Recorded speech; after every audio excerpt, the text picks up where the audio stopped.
Don Meredith had a lazy twang in his voice and a lively zing in his arm.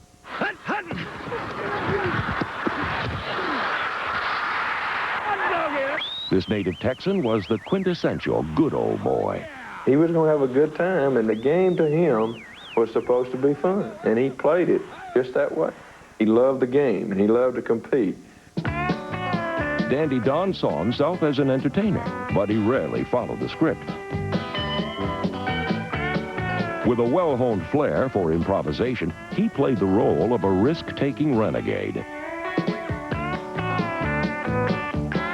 During a decade that saw pro football become more regimented and systematized, Meredith's playing style was defined by the gamble rather than the game plan. But while his methods were unorthodox, he helped the Cowboys become one of the 60s most successful teams.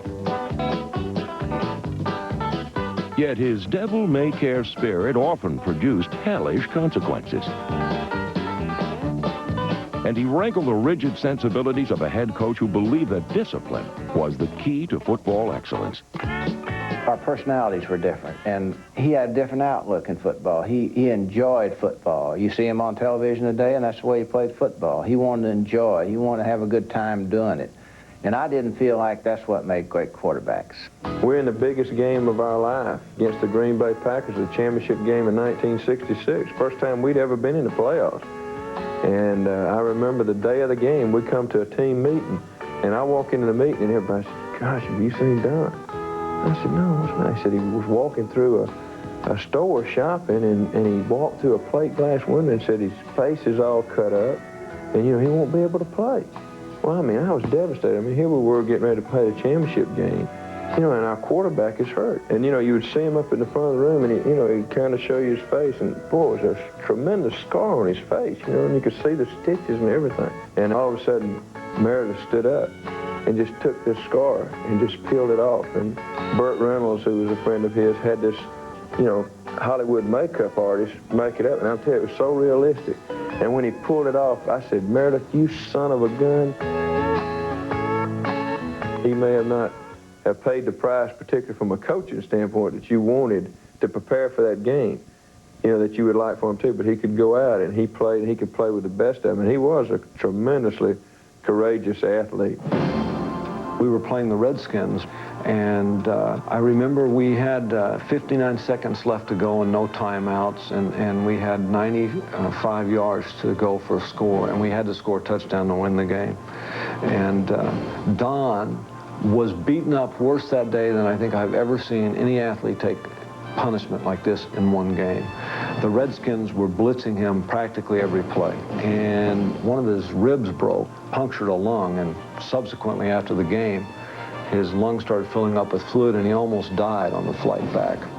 While we're in the game, I remember coming back towards the huddle, and he's just lying down there, and I said, "Don, Jesus, you know, somebody is calling somebody to come carry him off the field."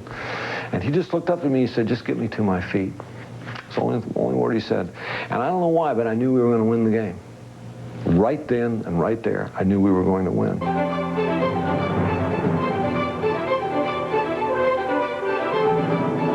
Intense physical pain always brought out the hard-bitten competitor in the quarterback with the easygoing demeanor. Don Meredith was the toughest quarterback that I've ever seen. Now, you talk about people being hurt and overcoming it and playing the games. Don Meredith stood alone in that position as a quarterback. But Cowboy fans overlooked Meredith's fearlessness and instead dwelled on his failures. Critical mistakes and crucial contests turned this happy-go-lucky quarterback into a sad figure, a jester showered with jeers.